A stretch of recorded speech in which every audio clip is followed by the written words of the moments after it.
Boa noite, Joselane, seja bem-vinda. Tudo bem? Estamos começando aqui mais um encontro do Clube Divina Comédia Humana. A gravação já iniciou, né? Então hoje nós vamos discutir o conto No Seu Pescoço, da Chimamanda Adichie.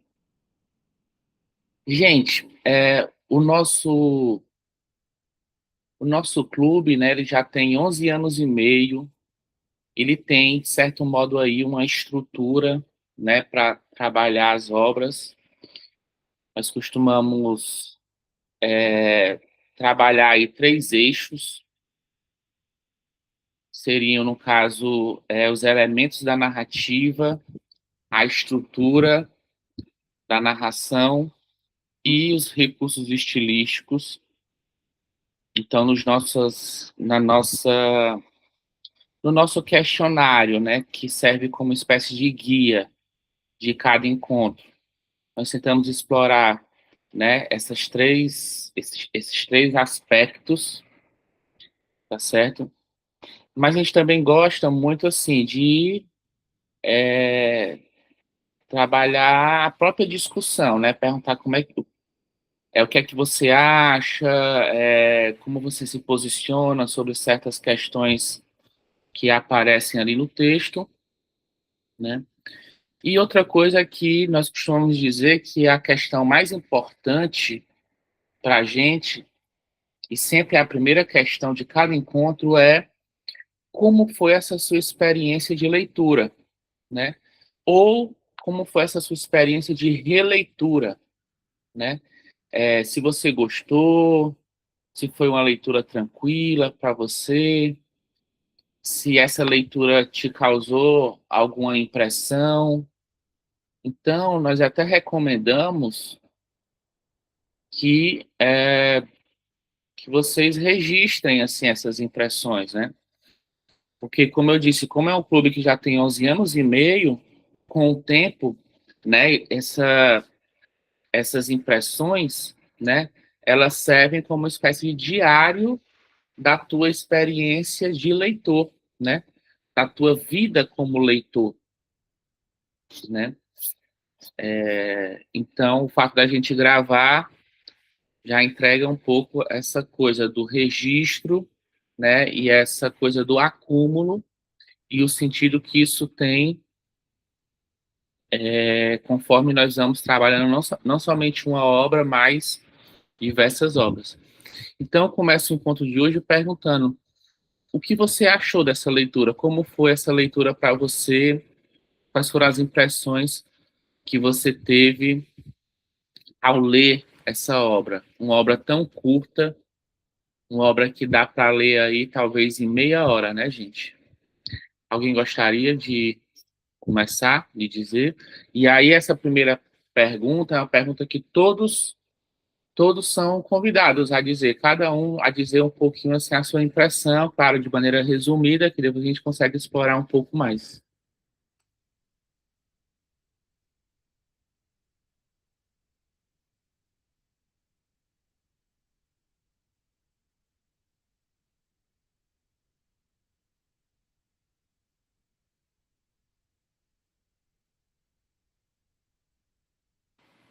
Evelyn, Olá, boa noite. Boa noite. boa noite, Evelyn. Oi, tudo bem? Boa noite a todos. Seja É, bem-vinda. é o meu primeiro encontro no grupo. Estou muito feliz de fazer parte. Gostei muito das leituras que vocês propuseram. E eu nunca tinha lido nada da Chimamanda Adichie, embora eu já tivesse lido trechos de textos dela. E foi a minha primeira experiência para o clube. Então, foi bem interessante ler, assim, um conto dela de forma mais na íntegra, né? E eu fiquei bem impressionada, assim, com a mensagem que ela transmite. Eu já tinha, né, algum contato com os textos que ela produz, mas nunca tinha lido a fundo. Então, eu tive muitas impressões sobre esse conto e eu achei que ela consegue resumir de forma muito clara e, assim, muito limpa né, de uma vez só, assim, jogando muitas informações sem dramatizar, mas deixando aquilo impactar o leitor da maneira certa. Você percebe que ela não naturaliza as questões que aparecem ali, mas ao mesmo tempo ela não cria um drama em cima daquilo. Ela demonstra que as coisas são assim.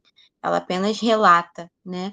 Então eu gostei muito desse tom que ela utiliza, que não é um tom leve, mas também não é um tom que tem o intuito de dramatizar aquela situação, e você percebe só as coisas como elas são para aquelas pessoas.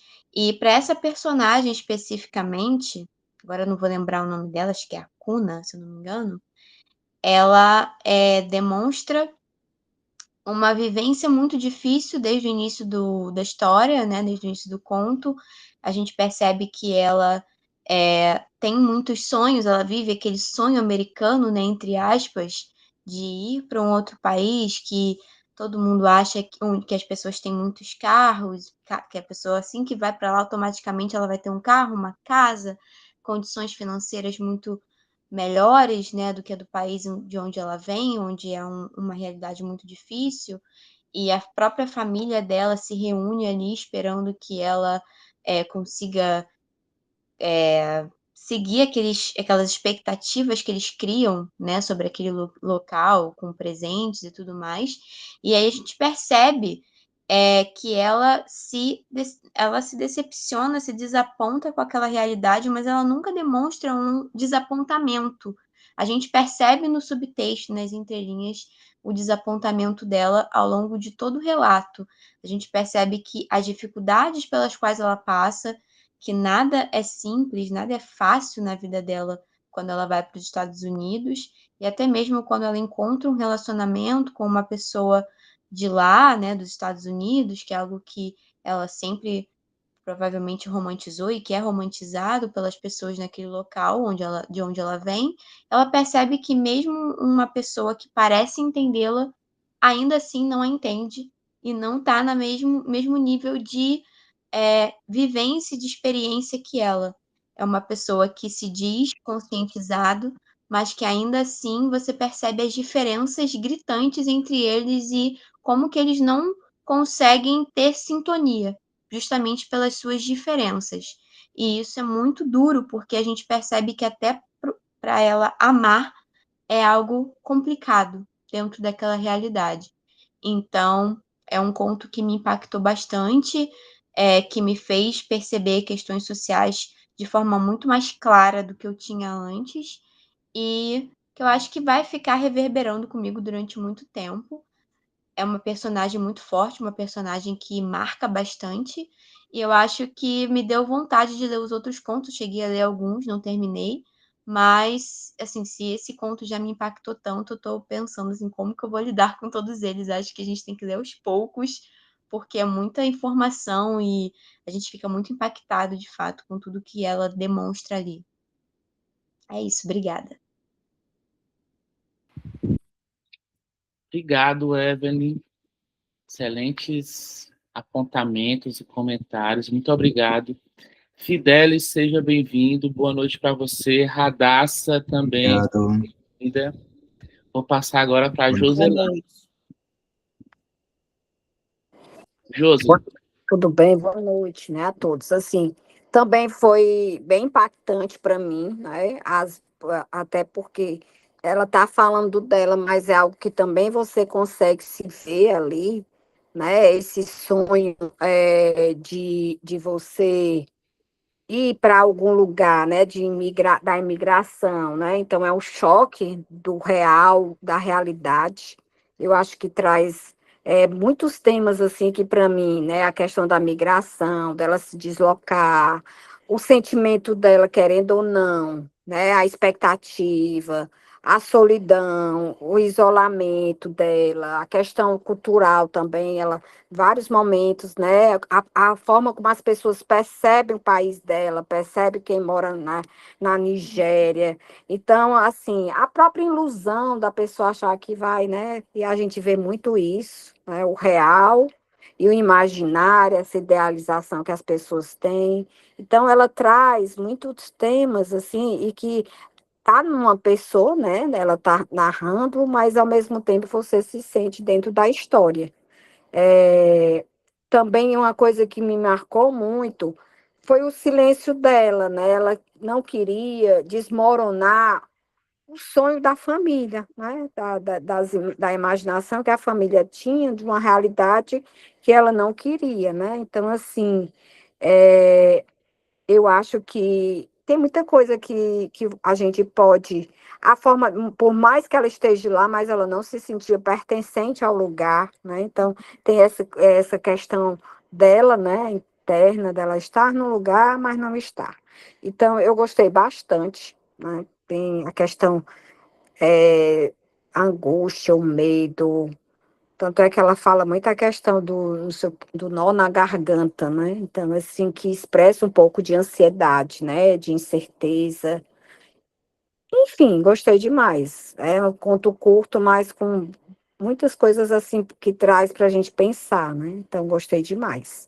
Sem contar a questão do racismo, né? Que também aborda a própria questão da mulher, a relação dela, né, com o namorado, enfim, gostei demais.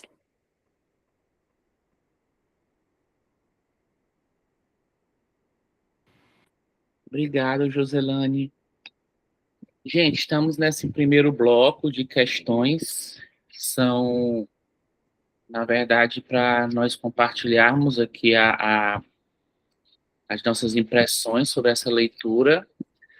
A Iete, não sei se é o Iete, achei muito pesado, apesar de ser curto, foi bastante significativo. Compartilhar com vocês um pouquinho das minhas impressões também. Uma coisa que me chamou a atenção, assim, de imediato, foi essa coisa da escrita na segunda pessoa, né? Então, a gente costuma ler as obras, né, ou na primeira pessoa, ou na terceira, né, e quando se lê na primeira pessoa, né, a gente já tem aquela ideia de que é uma narração parcial, né, ou às vezes até suspeita, e quando a gente lê na terceira pessoa, quase sempre a gente supõe também, né, que é um narrador onisciente. Mas, assim, o que é que significa um texto escrito na segunda pessoa, né? Então, isso aí me chamou muita atenção. Nosso clube tem essa coisa de dizer que a leitura literária ajuda a gente a ampliar a nossa imaginação empática, né? Ou seja, a nossa capacidade de perceber o outro, não a partir da nossa perspectiva, mas o outro no lugar do outro, o outro em seu contexto, né? Então, em vez de dizer eu no seu lugar, né, você começa a pensar você no seu lugar, né? Então, ler um conto desse é realmente se permitir pensar você no seu lugar, né? Então, o texto escrito já a partir aí do você já nos leva a esse nível aí de empatia, né? Então, assim, isso foi a coisa assim, que mais me chamou a atenção já no primeiro momento. E como o nosso encontro acho que teve até um adiamento, então eu tive a chance de ler o conto mais de uma vez, né? E aí cada leitura ia percebendo algumas coisas assim a mais, né?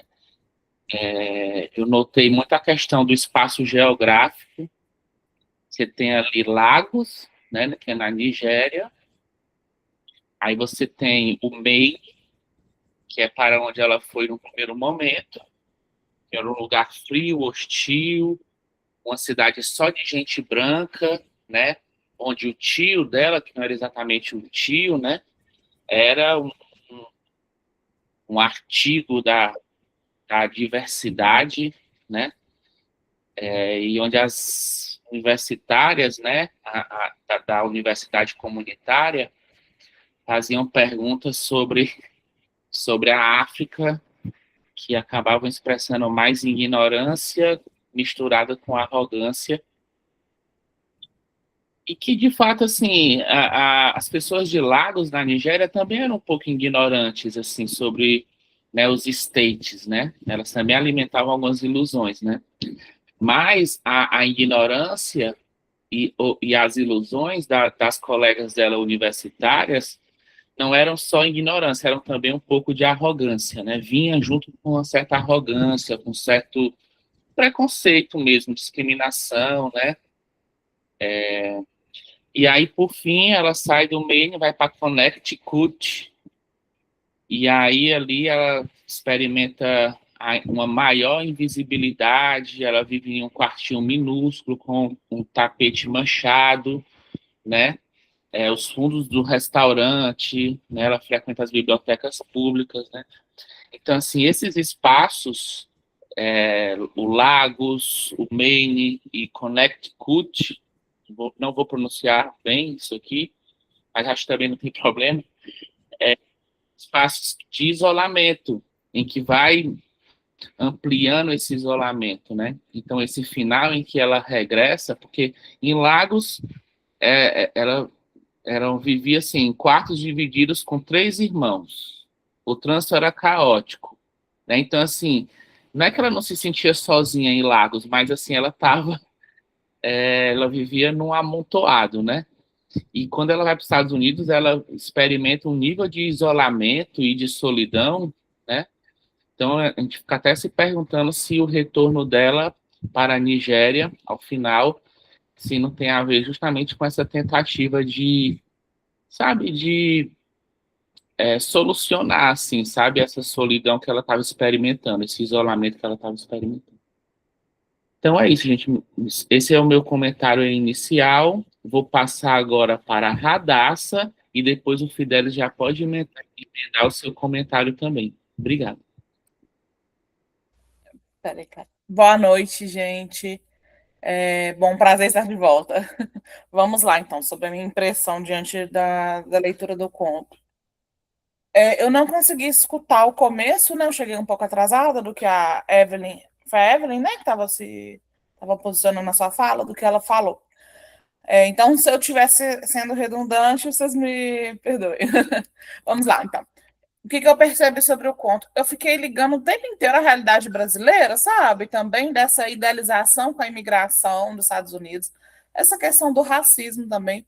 Claro que isso tem um outro peso, né, para ela enquanto africana.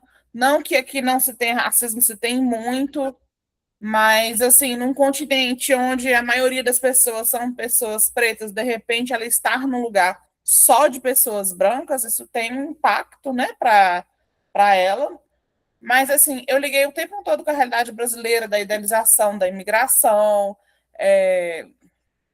Também, assim, atualmente eu resido numa região onde tem muito essa questão com os Estados Unidos, né? Eu moro perto de Valadares, governador Valadares, aqui em Minas, que eu creio que deve ser a cidade que mais vai imigrante para os Estados Unidos. Então, assim, eu acompanho de perto algumas pessoas que lidam com isso de emigrar e não contar para a família mesmo. Acho que é bem aquele estado, né, onde o filho chora, a mãe não vê. Quando ela não deixa, ela não manda as cartas falando como ela estava, ela manda só o dinheiro, né? Para manter aquele imaginário de que ela estava bem, de que a vida estava bem.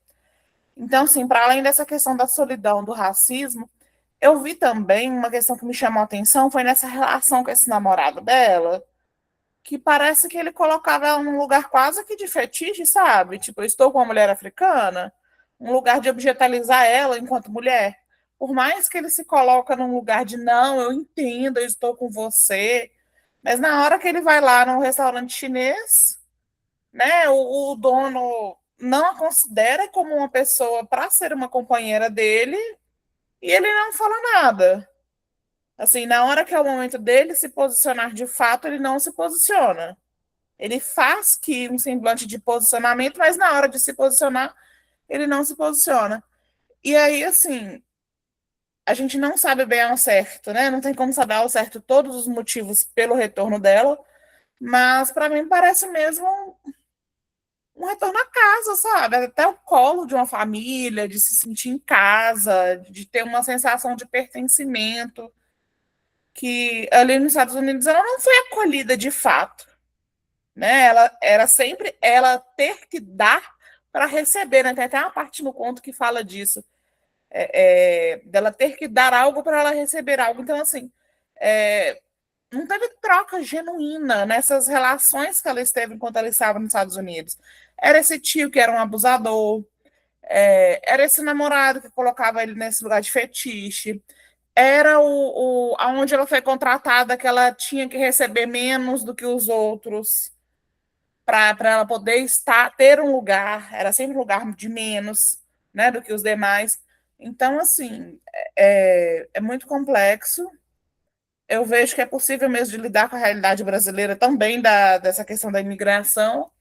E tem todas essas questões, né, da fetichização, do não acolhimento, de como que as coisas, como que pessoas, né, de países igual o nosso em desenvolvimento, na África, em outros lugares, idealizam Estados Unidos, por exemplo, né, e depois, quando vai lá, vê que não corresponde à realidade, né? Então, assim, acho que é bem isso, entre o que é imaginário do que se torna o real quando a pessoa se depara com aquela realidade. Não sei se deu para me escutar bem, que a minha internet está dando alguns picos, mas a minha impressão que eu quis dizer sobre o livro é essa, tá bom? Obrigado, Radassa, deu para te ouvir muito bem. Márcia, seja bem-vinda, boa noite. Vou passar agora para a Fidelis e depois a Márcia já pode também comentar. Então, estamos ainda no primeiro bloco em que nós dizemos as nossas impressões gerais de como é que foi essa leitura para cada um, certo? Fidelis?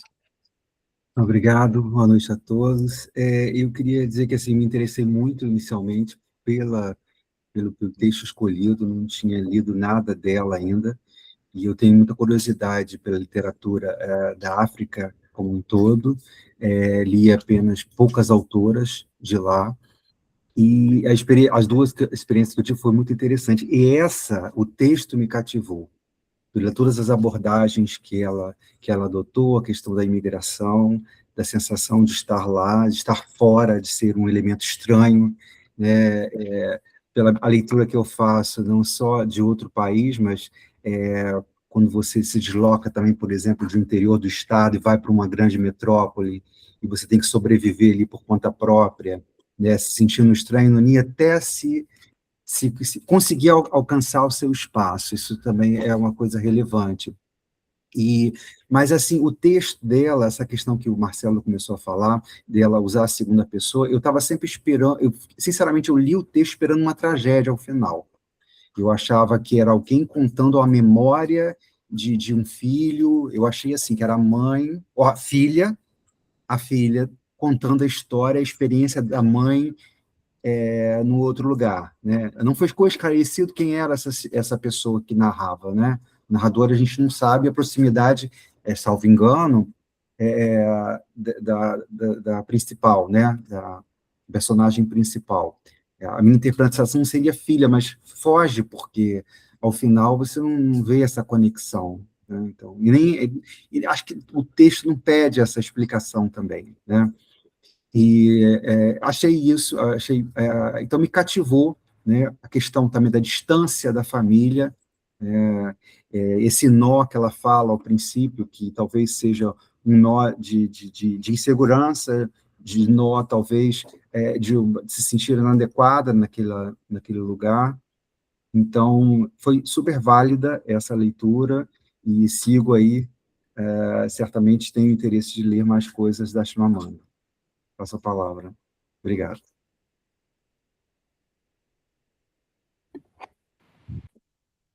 Obrigado, Fidelis. Márcia?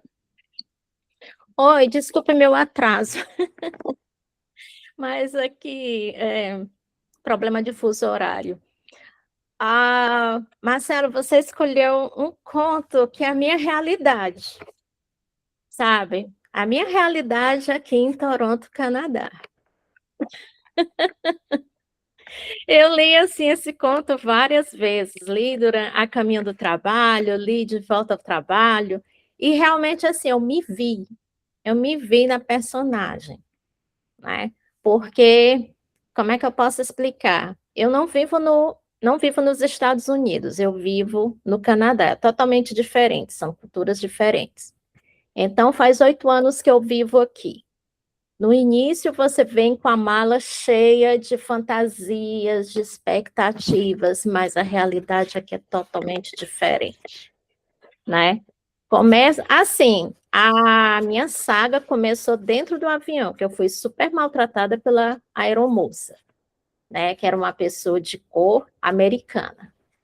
E quando eu cheguei na imigração, né? Porque primeiro veio o meu marido, depois eu fui com a gata, né?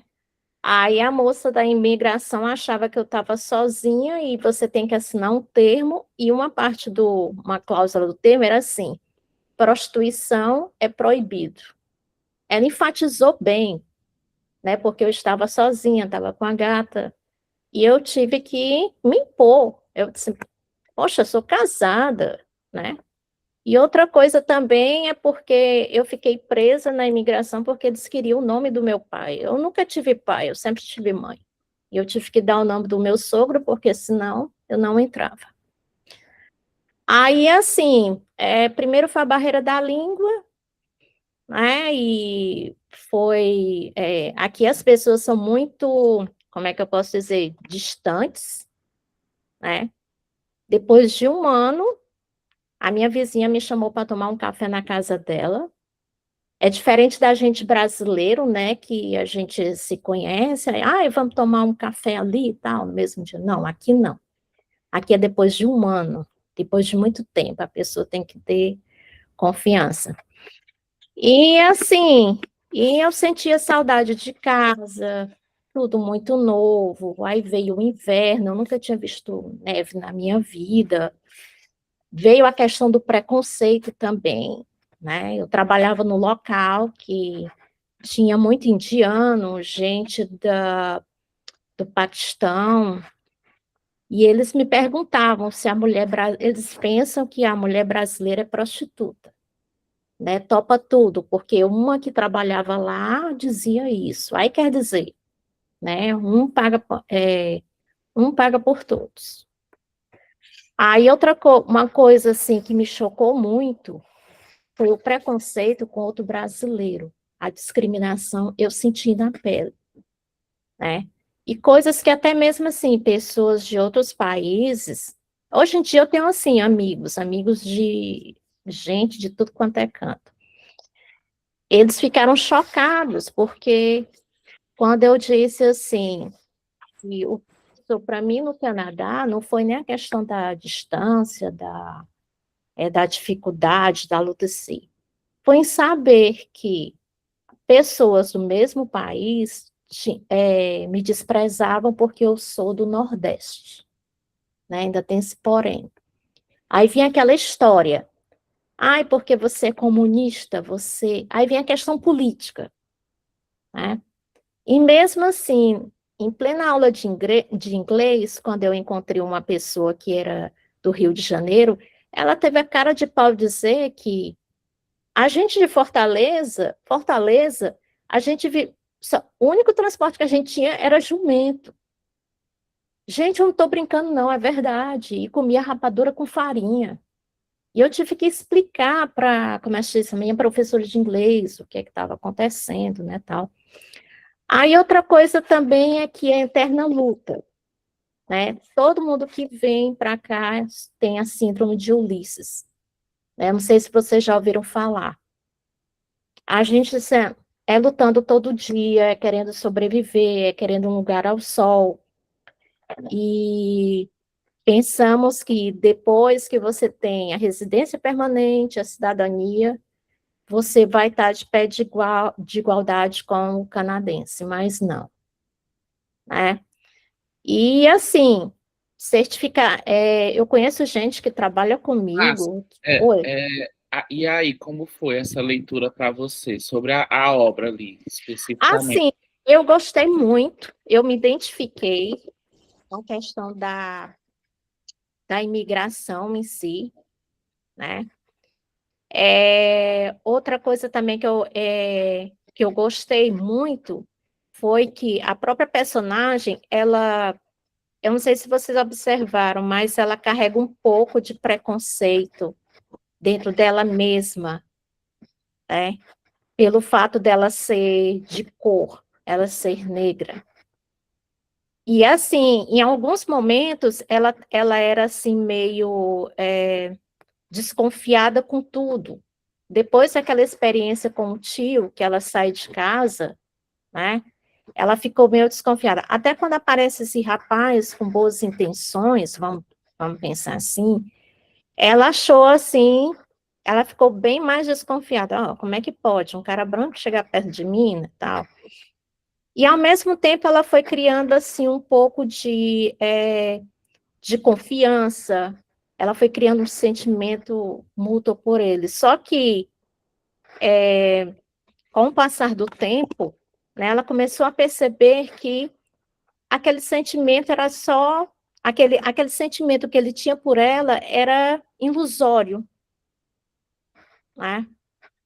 Mas, assim, eu gostei bastante, já li outras obras da Chimamanda, né? Realmente ela escreve assim, baseada na realidade dela, como mulher, como nigeriana. E é isso, né? Desculpa se eu falei demais. Imagina, muito obrigado pelas suas contribuições. Eu estava pensando, como para mim, né, no caso, eu tive que fazer essas publicações para divulgar a obra, né? E aí, normalmente, lá no Instagram, você faz uma postagem, mas você coloca uma música, que diz que tem um alcance maior com uma música. E eu tive uma dificuldade enorme, eu acho que eu fiquei mais de uma hora hoje, assim, não encontrei uma música. Não vou colocar música nenhuma, não. Inicialmente, porque você fica achando que a coisa ela é muito contextual, é muito situada, né? Quer dizer, por exemplo, Márcia, você falou que a língua foi um primeiro obstáculo. Para Chimamanda, no caso aí, né, na nossa protagonista, já não, a língua não é um obstáculo, porque a Nigéria fala inglês, né? A Nigéria fala inglês. Então, assim, aí eu pensei em uma música, pensei em outra, mas aí, assim,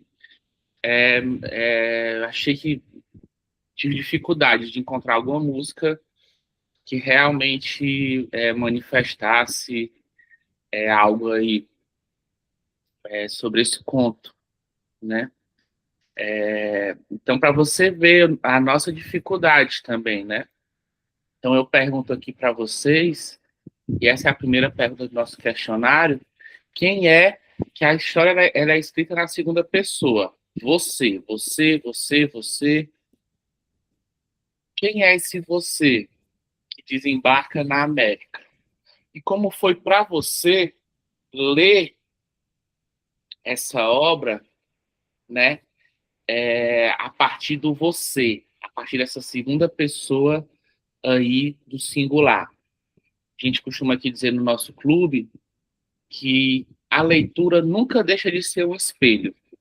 A leitura nunca deixa de ser, de certo modo, uma projeção do nosso eu naquelas linhas.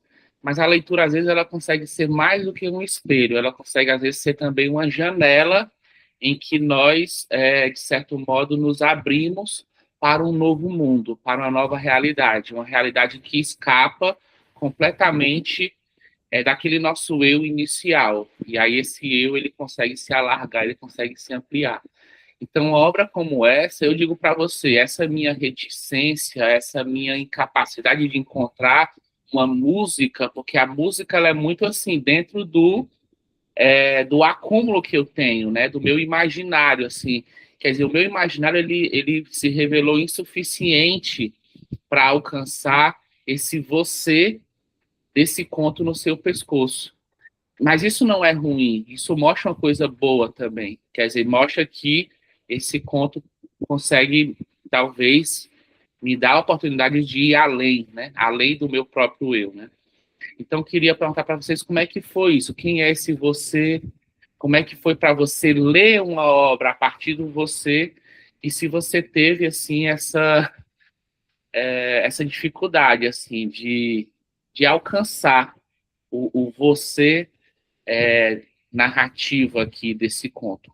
Vou passar agora primeiro para a Evelyn, que levantou a mão, e eu acho que a Márcia também levantou a mão. Então, passo para vocês. Evelyn, fique à vontade, você tinha levantado a mão antes da minha pergunta, então você pode dizer o que é que você desejava dizer já. Então, é interessante porque eu ia falar justamente sobre isso, porque já tinha sido comentado anteriormente, né, pelo colega antes da Márcia, sobre essa questão do você, e era justamente sobre isso que eu ia falar, então vai combinar com a pergunta. Na minha visão, eu acho que esse você, pelo menos, assim, eu não sei exatamente o que isso significa na teoria literária ou o que isso significa na psicologia, porque não é algo que eu estudei a fundo, mas o meu impacto pessoal quando eu li o texto, eu consegui interpretar de umas 3 formas diferentes. A primeira é que eu acho que quando você coloca você, fica muito mais impactante do que eu. Quando a própria protagonista usa a segunda pessoa, eu acho que isso cria um impacto maior. E junto com esse impacto, cria um certo deslocamento, né? Como se ela estivesse falando da própria experiência vendo de fora. Então, eu enxerguei um pouco dessa forma. E terceiro ponto de vista é que fica um pouco mais coletivo, porque quando você usa nós, você meio que apaga o eu, né? E fica um pouco mais geral. Então, ela poderia usar o nós ao invés do você, se ela quisesse criar essa ideia de coletivo. Mas o você meio que acaba criando esse impacto, ao mesmo tempo consegue falar com o leitor, né? Então, eu acho interessante que ao usar o você, ela não se exclui, mas ela também se dirige ao leitor que talvez passe por experiências parecidas com a dela. Então, foi meio que essa visão que eu tive quando eu li o conto.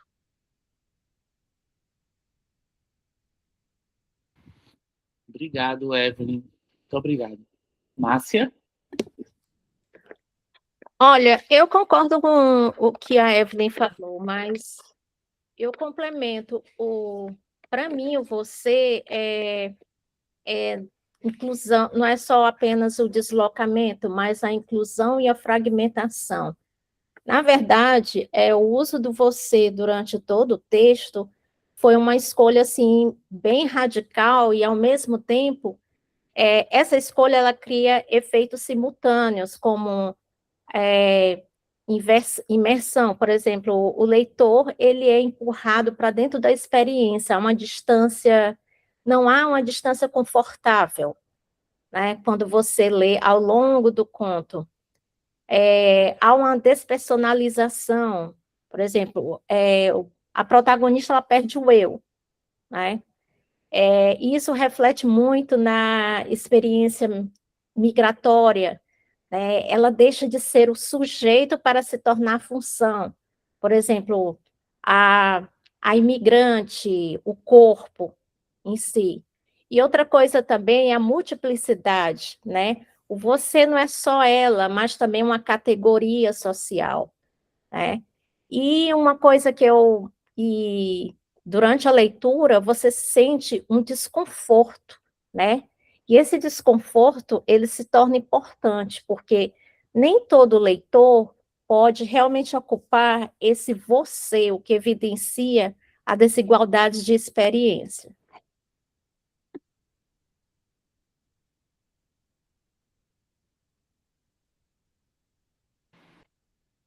Obrigado, Márcia. Gente, nós começamos aí o nosso conto com a narradora falando sobre as expectativas que as pessoas de Lagos elas tinham em relação aos Estados Unidos, né? A ida dela para os Estados Unidos. Então, como foi dito, né? Diziam que todo mundo dos Estados Unidos tem um carro, todo mundo tem uma arma, né? Então havia aquela expectativa, né, ilusória, né, talvez até uma expectativa que foi construída pelo fato de Hollywood, né, a indústria cultural, né, cinematográfica, né, ela ter um alcance, uma influência tão grande aí ao redor do mundo, né? Então, talvez parte dessa ilusão vem de uma fabricação, né? Mas, como foi dito, ela vive primeiro no Maine, um lugar, né, povoado praticamente só por brancos, em que as colegas universitárias, né, da universidade comunitária têm uma visão completamente distorcida sobre a África.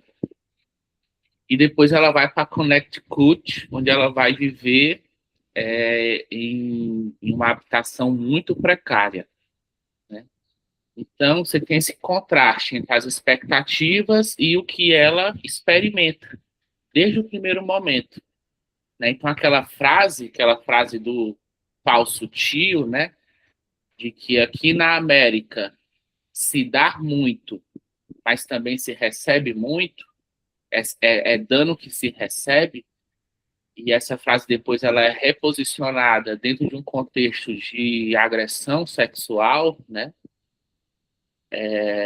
Então isso só reforça uma perspectiva de que a América ela vende um certo sonho, mas ela pode talvez entregar ali uma exploração, né? Uma certa exploração, inclusive uma exploração sexual e das imigrantes, né? Mas a minha pergunta aqui ela é pontual, porque a narradora ela envia dólares, né? Mas ela não consegue escrever. Ela não consegue escrever. Ela acha que não sei o que ela acha, assim, não sei se talvez escrever sobre o que realmente se passa seria confrontar aquelas expectativas. Eu não sei, mas ela simplesmente não escreve. E ela fica 5 meses sem escrever. Só depois que ela vai receber a notícia, inclusive, né, de que o pai dela faleceu, né? Mas ela só envia lá uma parte do que ela recebe, se eu não me engano, metade do que ela recebe ela envia para Lagos, na Nigéria, mas ela não escreve nada. Então a minha pergunta é: enviar dólares sem escrever algo, sem cartas, vocês acham que isso foi necessário? Foi talvez uma autopreservação, assim, também, porque a pessoa que chega lá, ela não chega só ela não tem que enfrentar apenas aquela realidade cruel, ela também tem que enfrentar as expectativas das pessoas, né? Às vezes voltar parece ser um fracasso. Como você pôde voltar ali? Não era a terra dos sonhos, a terra de todas as oportunidades? Como é que você volta? Então, será que teve um pouco isso, sabe, de não dizer o que é que estava rolando mesmo, porque não queria, de certo modo, jogar um balde de água fria naqueles sonhos, naquelas expectativas, e isso talvez reforçaria nela a sensação, uma certa cobrança externa, uma percepção de fracasso. O que é que vocês acham, gente? Eu abro aí para o comentário de vocês. Fidelis? Beleza.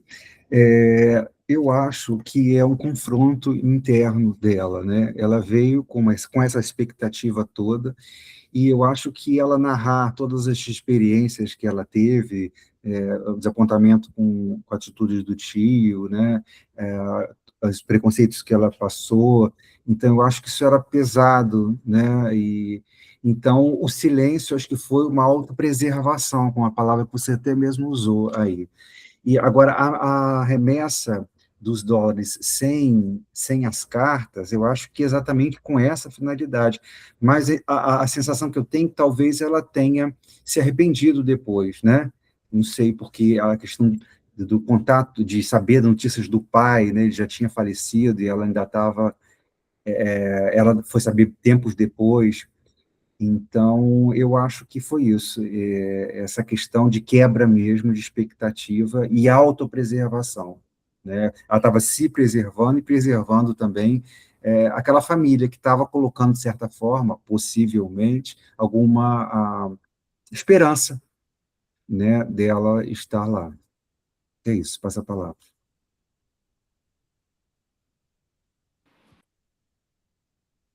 Joselane disse assim, uma forma dela se proteger, né? Uma forma de se proteger e também a família dela, né? O dinheiro por si só, sem linhas, sem novas informações, segundo Joselane, era por si só uma prova de sucesso, né? Márcia, você gostaria de comentar? Ah, sim. Primeiramente, eu vejo o silêncio dela como uma estratégia psíquica. Por exemplo, ela tinha uma vergonha internalizada, porque ela sente que fracassou no projeto migratório, né? Diante da expectativa da família. Outra coisa também é a impossibilidade dela de tradução. Como explicar o abuso que ela sofreu, a solidão, a exploração, para quem imagina prosperidade, no caso dela, a família. E outra coisa também é o controle narrativo. Ao não escrever, ela controla a história que chega à Nigéria.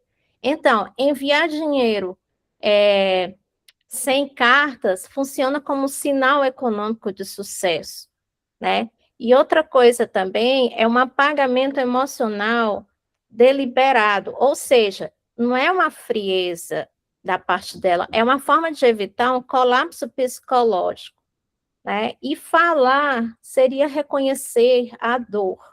Estas foram as minhas impressões.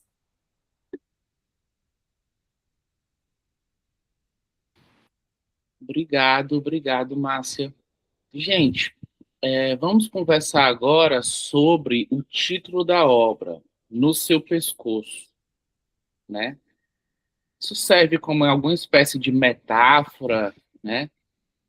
E de que exatamente? Vocês acham que o encontro com o namorado, né? Com esse novo namorado, que isso pode ter aliviado um pouco a coisa em volta, né? Do seu pescoço, do pescoço da nossa protagonista e narradora, né? Então, primeiro quais são os significados dessa metáfora, né? A coisa em volta do seu pescoço, que apertava o pescoço, que, de certo modo, lhe sufocava a cada noite. Mas o que é que isso significava, gente? Os múltiplos significados aí do nosso título, tá certo? E a outra pergunta é se houve um alívio, né, trazido aí pelo namoro. E se esse alívio ele foi real ou se ele foi ilusório. Passo aqui a palavra para a Fidelis e depois a Evelyn pode também já comentar na sequência.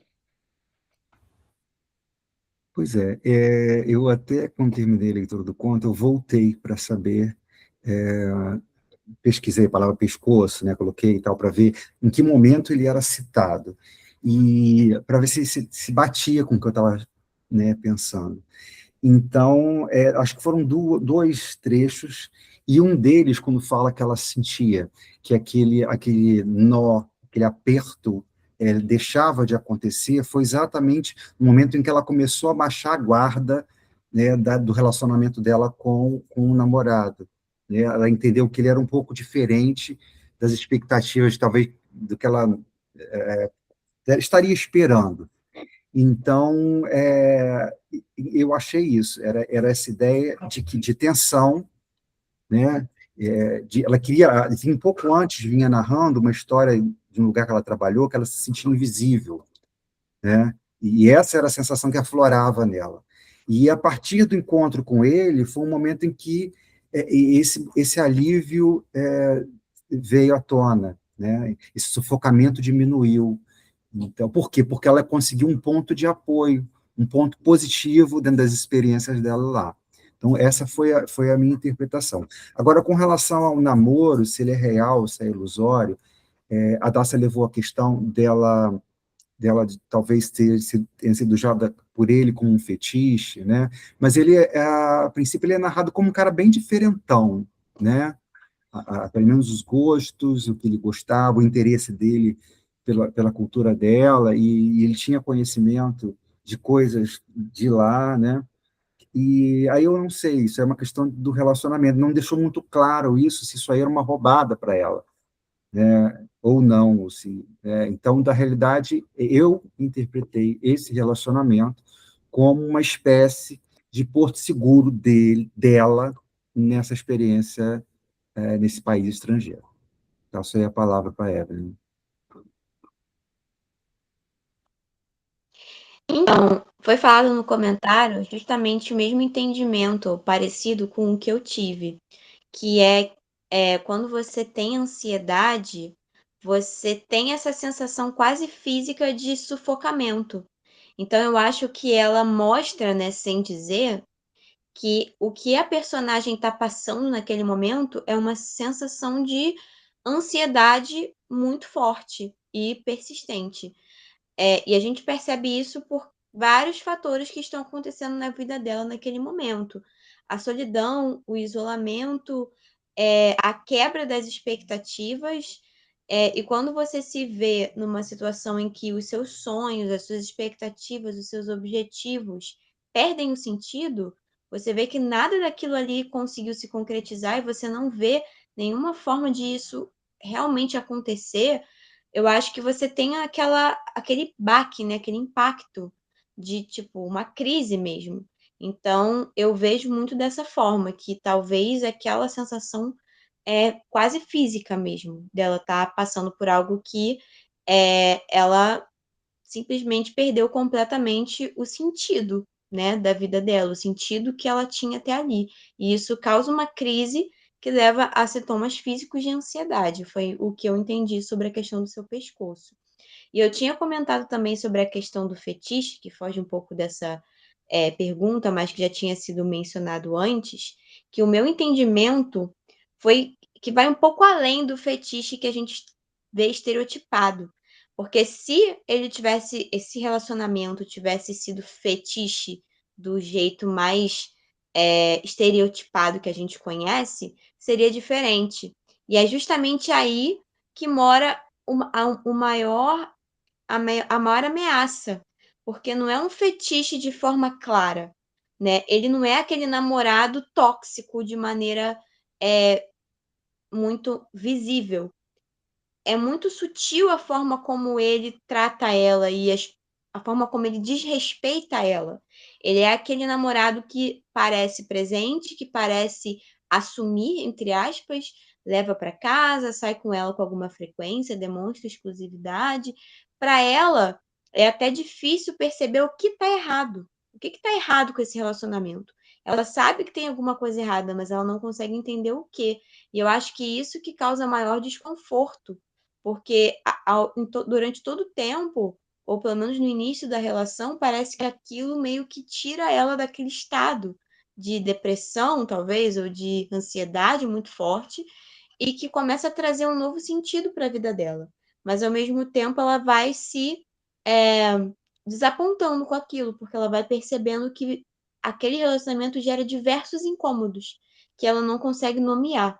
E a gente percebe que talvez ele não fetichize ela, não sei se é esse o termo, de maneira consciente. Talvez ele realmente ache, né, que está fazendo bem a ela, ou que tem alguma relação com ela, talvez ele mesmo não perceba o que ele está causando nela de incômodo, ou talvez ele nem consiga enxergar ela como ela precisava ser enxergada e vista. Mas por ele ser esse cara diferentão, esse cara que quer se mostrar conscientizado, ele tenta colocar ela como igual e mesmo assim ele falha. Então não é que eu queira passar um pano para ele, mas é que eu acho que talvez fique tudo muito no plano do inconsciente. É mais ou menos essa ideia que eu tenho. Obrigado, Evelyn. Radassa? Bom, vamos lá, né, gente? Vou falar primeiro sobre. Peraí, minha gata tá sentando aqui em cima de mim, mas vamos lá. Eu vou falar primeiro sobre A minha impressão é do não pescoço, o que esse título transmite. Os colegas falaram aí sobre ansiedade, também vejo um pouco por esse ponto, né, de uma angústia, que a autora tenta transmitir um certo incômodo, assim, é uma leitura boa, mas uma leitura incômoda, que nos provoca, nesse sentido, quando eu falo incômodo, eu falo no sentido de ser provocado o tempo inteiro. Ao mesmo tempo também que pode ter a ver com que a personagem, gente, ela tá o tempo inteiro com a corda no pescoço mesmo, sabe, assim, nos trabalhos que ela arruma, o local onde ela esperava acolhimento com esse parente, né, que não era tio de fato, né, no próprio texto vai se desenrolando, em todos os espaços, até na percepção também desse namorado que ela arruma quando ele vai falando, né, sobre as questões dele, de presentes, parece que ele não se situa qual que é a realidade dela. Assim, parece que no texto ninguém se situa qual que é a realidade dela, né? E aí o tempo inteiro ela fica com essa corda no pescoço. Agora, quando eu falei sobre a questão dela estar sendo fetichizada, me lembra muito, assim, os gringos que vêm no Brasil, muito no Rio de Janeiro, e passam naqueles carros na favela, fazem ali uma obra social, fica nos carros tirando fotos do povo, parecendo que está ali num safari, sabe? Assim, pode ser que a intenção da pessoa não seja ruim, mas também, assim, será que está colocando essas pessoas num lugar de sujeito? Será que esse namorado colocou ela num lugar de sujeito ou num lugar de ser algo que ele alcançou, conseguir ficar com uma africana? Igual, por exemplo, no texto fala que ele se sentiu tal quando ele foi lido como um africano branco, um sul-africano branco, né? Assim, ele se sentiu feliz, assim, mas na hora dele reconhecer ela como uma parceira, né? Ele só, ok, que ele pode ter apresentado, pode ter tido os jantares, mas isso era algo mais íntimo. Diante ali da sociedade, ela não foi vista como uma parceira, pelo menos foi a impressão que foi transmitido com o texto, né? A gente não está lendo o texto sobre a ótica desse rapaz, né? Mas, assim, me passou essa impressão. Eu consegui fazer algumas ligações para mim com essas questões, né? Dos gringos vindo aqui no Brasil, de como que são vistos. Assim, pode ter pessoas boas no meio disso tudo? Pode ser que a intenção não seja pior? Pode, mas o que é que transmite de fato para quem está ali naquela realidade? Sabe, assim, porque o que me parece que esse cara transmitiu para ela, isso é claro que é do que eu estou imaginando, né? É que ela se sente bem porque ele dá um afeto, mas ao mesmo tempo é como se ele fosse um sem noção, sabe? É isso. Obrigado, Radassa. Inclusive, que ele fosse um sem noção. Quer dizer, apesar de todo o esforço, ainda é difícil acreditar que ele realmente compreendia, né, as dores, o sofrimento e essa própria ansiedade, né, dela, né? Então, assim, claro que tem momentos em que essa corda ela afrouxa, esses momentos são os momentos com ele, né? Momentos em que ela, por exemplo, ela cozinha garre para ele, né? O outro dia, quer dizer, o próprio rapaz é muito afetuoso. O outro dia do estuário de Long Island. Mas a pergunta agora, gente, é a seguinte, né? Ao descobrir, né, que um namorado branco de classe alta tirou 2 anos de férias para viajar, uma das perguntas né, tipo, por que o rapaz não se formou, não terminou a faculdade no tempo previsto, né? Porque ele tirou 2 anos de férias para viajar, né? Para se encontrar. A narradora reflete, entre aspas, textualmente aqui, né? Você não sabia, no caso ela, eu, né? Eu não sabia que as pessoas podiam simplesmente escolher não estudar. que as pessoas podiam mandar na vida. Você estava acostumada a aceitar o que a vida dava, a escrever o que a vida ditava. A minha pergunta aqui, gente, é a seguinte: vocês acham que essa diferença drástica no poder de escolha, ela atua como uma barreira maior para o relacionamento deles do que a própria questão racial? Quer dizer, a questão racial ela é importante, mas essa questão também de classe não seria ali um abismo maior, uma barreira maior, uma dificuldade maior? Aí a pergunta: é possível existir um amor equilibrado quando há uma fenda tão grande de classe e de oportunidades? Não tenho a resposta para essa pergunta, mas quero saber a opinião de vocês. Vocês acham que é possível um amor que... Vocês acham que essa relação ela tinha futuro? Não só pela questão racial, né? Isso aí, depois ela menciona que as pessoas fingindo aceitação, elas riam demais, elas sorriam demais, quer dizer, elas às vezes demonstravam certa condescendência. Mas aqui a pergunta é mais sobre essa questão de classe. É possível um amor com tamanha renda de classe? Abro para o comentário de vocês. Ou é tranquilo, assim? Nós vimos algo assim, gente, em uma novela aqui do Balzac, né, Alchate Pelote, primeira novelinha da comédia humana. Nós vimos que, às vezes, o amor, ele se coloca acima dessas diferenças sociais, né? Só que o amor, ele tem que saber também considerar que as diferenças não são apenas sociais, elas também são educacionais. E essas diferenças, elas acabam se manifestando dentro da relação, né? Então, assim, não que não possa superar, mas também não pode ignorar de todo, né, o fato de que eles possuem origens diferentes, formação diferente, oportunidades diferentes. Isso não precisa ser o mais determinante, mas também não pode ser ignorado de todo. O que é que vocês acham?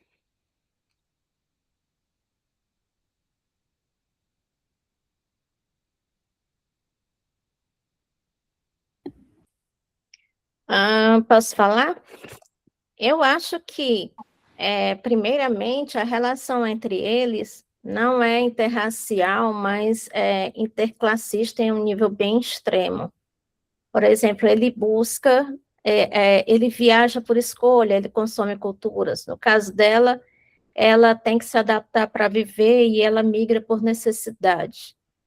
E, assim, o problema não é só a diferença, é a desigualdade de poder sobre a própria vida de cada um. E uma coisa que seria bem interessante, não é um amor equilibrado, porque se fosse um amor equilibrado, relacionamento entre eles, quero dizer, exigiria uma consciência crítica constante, um esforço ativo para reduzir essas assimetrias.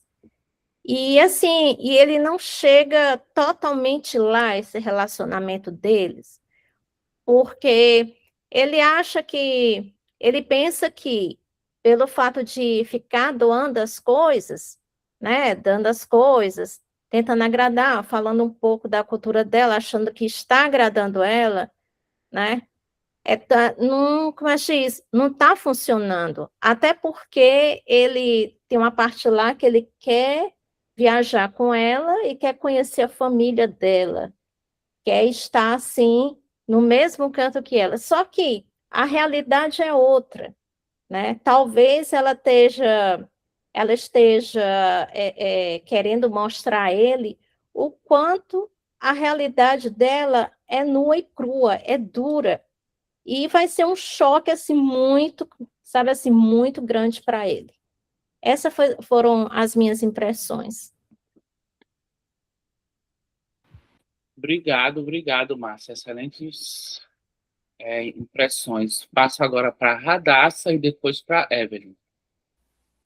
Então, assim, eu vejo as duas questões interligadas e eu encontro dificuldade de separar a questão de classe social e da questão racial, né? Dentro do contexto apresentado, eu vejo essas duas questões de forma muito ligadas.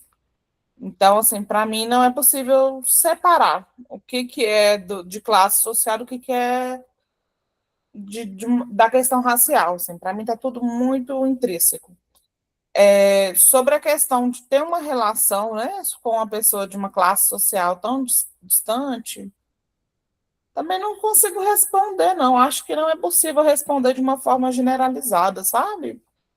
Mas, assim, no contexto dela, da relação com ele, funcionou por um certo tempo. A gente não sabe o que se deu no final, mas, assim, o incômodo sempre ficava.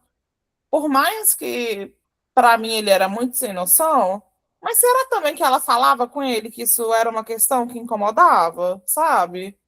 Então, assim, sobre se é possível não ter uma relação, parece que tem a ver com o diálogo e com se colocar um pouco no lugar do outro e também se tem alguma identificação, sabe? Eu não sei dizer se é possível de ter uma relação se você não se identifica em nada com o parceiro. Aí eu queria trazer essas pontuações breves mesmo. Evelyn, obrigado, Radassa. Bom, eu acho que essa foi a pergunta que me deixou assim mais pensativa, porque eu acho que é muito difícil responder isso, tanto no contexto da história em si, quanto no contexto social real em que a gente vive. Realmente é muito difícil se relacionar com uma pessoa de outra classe social, com outra raça, com outra cultura, com outra realidade. E por diversos motivos, obviamente, pelas diferenças, pela dificuldade de entendimento, pela dificuldade de casar aquelas duas visões de mundo distintas. Mas o que eu sinto de mais impactante nessa história foram dois momentos muito específicos que me impactaram muito. Primeiro foi quando ele dá o motivo do porquê que ele quer sair com ela, meio que a cantada dele é dizer que o nome dela combina, rima com Rei Leão, na Hakuna Matata. Eu achei aquilo ridículo. É um péssimo motivo para você querer se relacionar com alguém, muito menos verbalizar isso.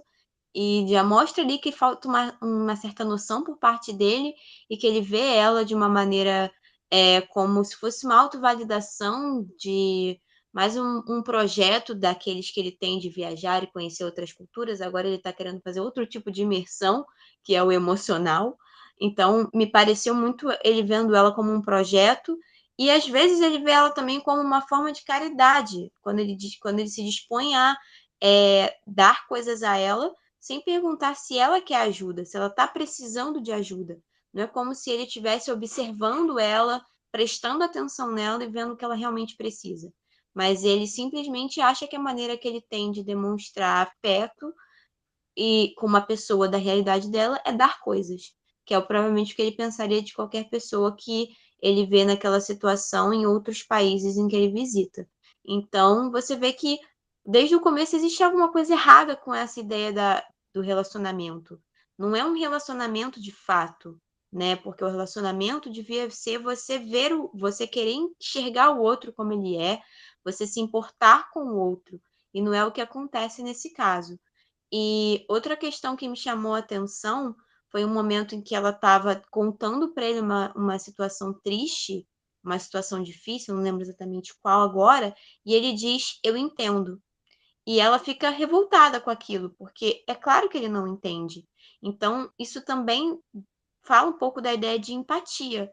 Como que você pode dizer que você entende aquela realidade, sendo que você tem uma realidade completamente diferente e privilegiada em relação daquelas pessoas? Eu não posso dizer que eu entendo a realidade nigeriana, mesmo a realidade brasileira não sendo um mar de rosas, mesmo assim a gente não chega perto de entender a realidade africana, porque a gente não está ali vivendo aquilo. Então, empatia não é você dizer que você entende o outro, é você querer ouvir, é você querer entender, e não você dizer e afirmar que entende. Então, isso fica muito evidente no conto também, e principalmente dentro de uma relação afetiva interracial e intersocial, em que se não houver empatia, se não houver inteligência emocional de você realmente querer estar com aquela pessoa por quem ela é, e de você querer realmente conhecer, entender e perceber o que ela precisa, quais são as reais necessidades dela, e corresponder a isso, ou encontrar qualquer tipo de identificação, qualquer explicação ou justificativa para aquela relação, que não seja apenas o fato de que seu nome rima com Hakuna Matata, eu acho que é difícil aquele relacionamento funcionar no longo prazo. Por mais que haja ali aquele momento de vínculo, de conexão entre eles, não é algo que se sustenta porque a base é muito frágil. E por mais que ele tente entender, que ele tente se mostrar, né, entendido sobre outras culturas, ele está fazendo isso do jeito errado, porque ele continua vendo do ponto de vista dele como pessoa privilegiada e com distanciamento. Nunca, de fato, vendo ela como parceira e entrando nessa relação como igual.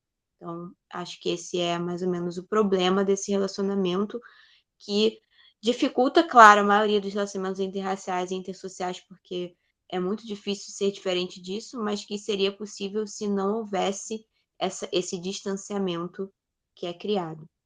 É isso.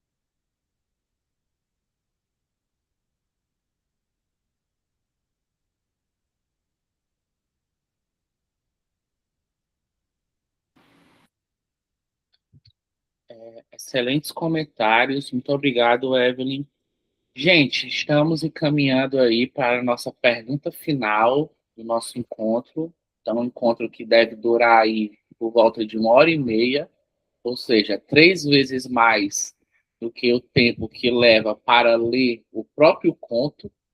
Quer dizer, eu consegui ler esse conto talvez em menos de meia hora, e o nosso encontro rendeu 3 vezes mais do que o tempo do próprio conto, né?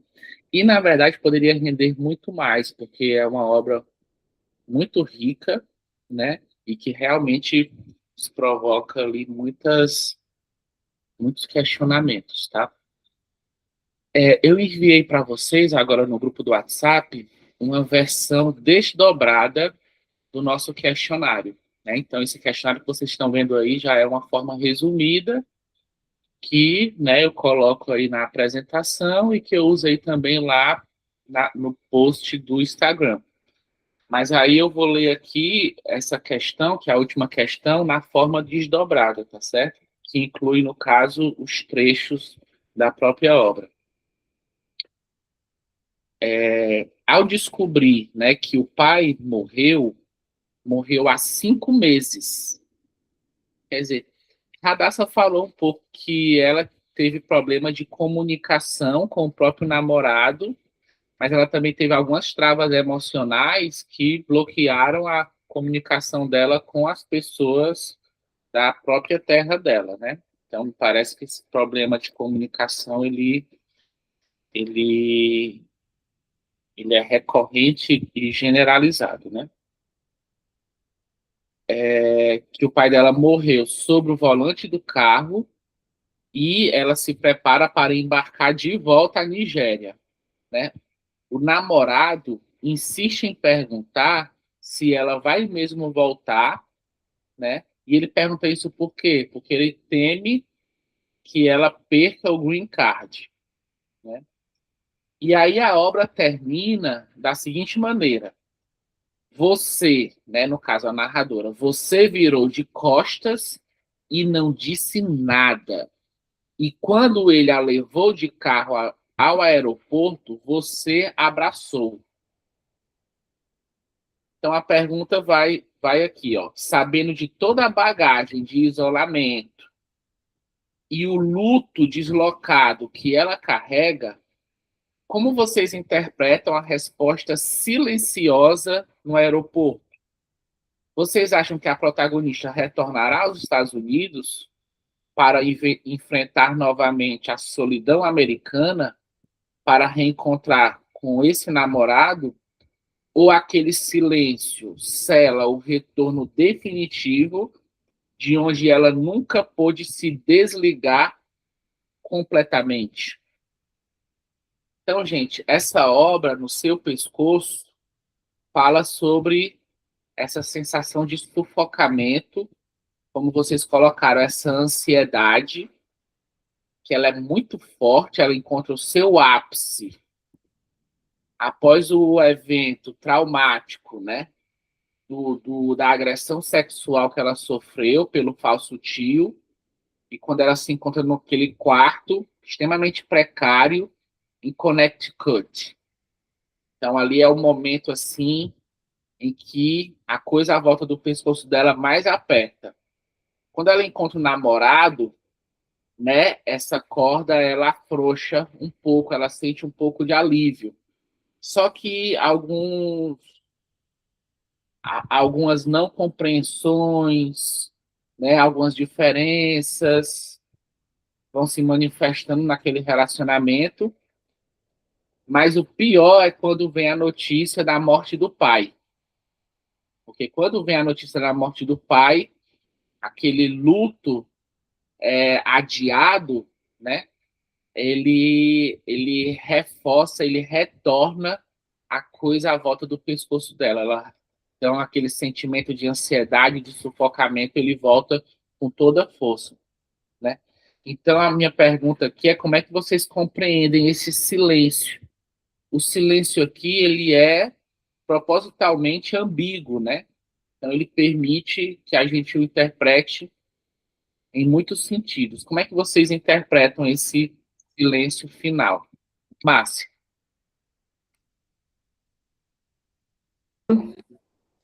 Eu vejo, eu tenho várias colocações em relação a esse silêncio. A primeira é como uma ruptura definitiva, tipo, não é uma hesitação, mas é uma decisão, né? Ao não responder, ela recusa continuar performando, né, para o namorado, para a família, sabe? Para o sucesso em si. E outra coisa também é que. Peraí, só um instante. Em relação à experiência que ela tem da Nigéria, né? A experiência na Nigéria, ela reativa, tipo, algo especial como um pertencimento, né? E a notícia do pai, né, do falecimento do pai, é como se tivesse assim, veio a calhar, porque enfatiza mais, reforça mais essa coisa assim, que pertencimento não precisa ser explicado, né? E na leitura, eu entendo que ela não volta, né? O silêncio, ele funciona como um não, que não precisa ser dito. Isso, silêncio como ruptura definitiva.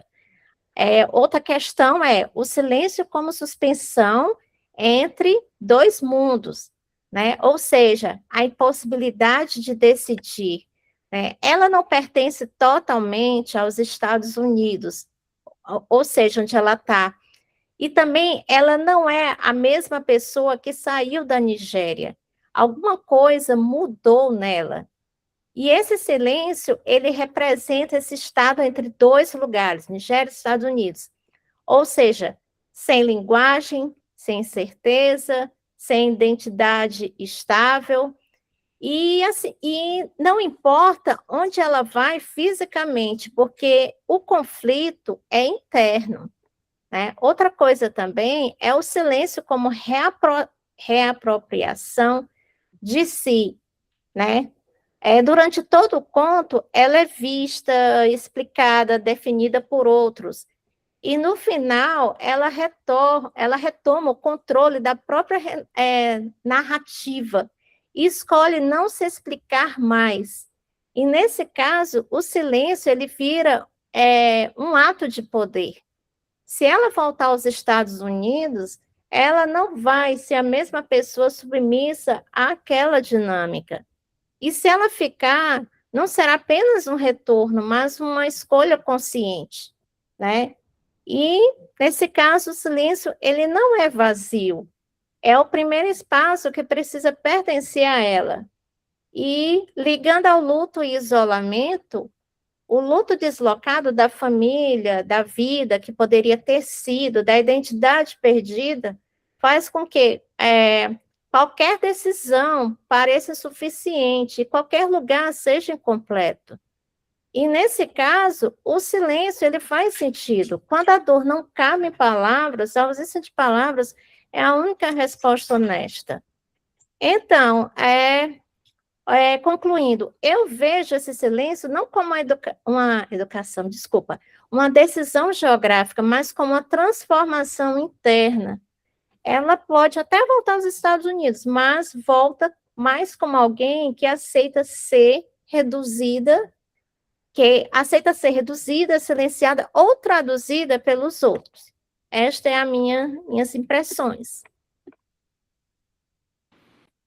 Muito obrigado, Márcia. Fidelis?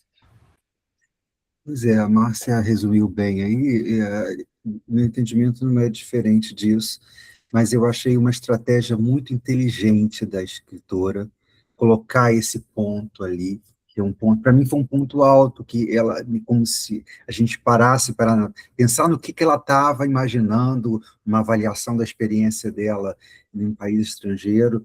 Então, eu acho que esse silêncio disse muito, né? Primeiro que ela estava ali numa situação de exaustão emocional, né? E é tipo assim, agora eu não quero falar nada, não quero pensar nada, né? Poderia ser alguma coisa nesse sentido. Mas eu acho que ela se calar para uma pergunta clara do namorado, eu acho que ela quis dizer exatamente, colocou em dúvida se o retorno dela, né? Se ela voltar aos Estados Unidos, se vai ser da mesma forma. Essa que eu acho que esse silêncio aí dela está muito assim. Ela pode voltar para ele? Pode, ficou em aberto. É uma solução em aberto. Ela pode voltar para ele, ok. E ela, enfim, e a questão dela ter o visto, ter lutado tanto para ter esse visto, é uma prova de que ela pode voltar, né? Enfim. Então, mas ela já não volta, não é mais a mesma, né? Na realidade, o texto todo ele tem sutilezas assim, né? Que ele vai, essa questão ao episódio no restaurante deixa um ponto de interrogação ali, que a coisa foi percebida, né? Então, alguns questionamentos sobre o comportamento do cara. Então, eu acho que talvez ela voltando, ela vai voltar, como uma das pessoas falou, se posicionando mais, né? Dizendo o que ela quer, o que ela gosta, o que ela sente, e não apenas recebendo o que o outro tem para oferecer, ainda que momentaneamente aquela oferta seja interessante para aquele momento, né? É isso, passo aí a palavra. Excelente conta, adorei a experiência. Gente, muito obrigado, Fidelis. Radassa? Gente, então, novamente vou ser breve, né? Mas eu acho que os colegas foram muito precisos nas palavras as quais se posicionaram nesse questionamento final.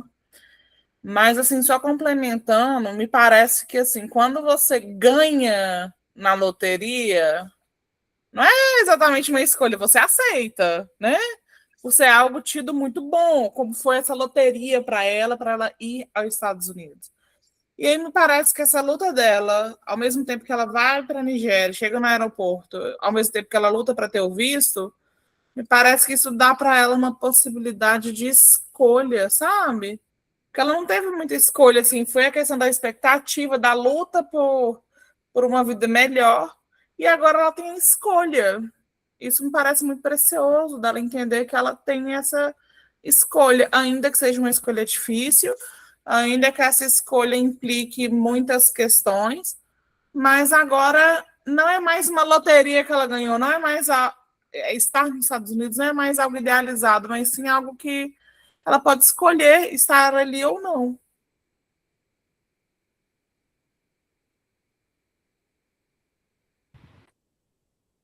Gente, muito obrigado pelos comentários.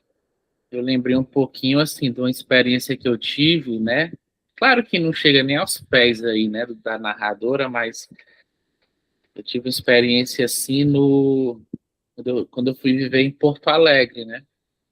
Vivi um tempo em Porto Alegre e eu tive muitos eventos, assim, de ansiedade, sabe? Assim, eventos enfim, de ansiedade, de um certo isolamento, até auto-isolamento. Então, assim, essa é uma hipótese que eu tenho, que a coisa à volta do pescoço dela tem muito a ver com o desafio da integração, o desafio da adaptação, sabe? Então, voltar para a Nigéria meio que resolve o problema. Ela não leva junto o problema. Resolve. Por quê?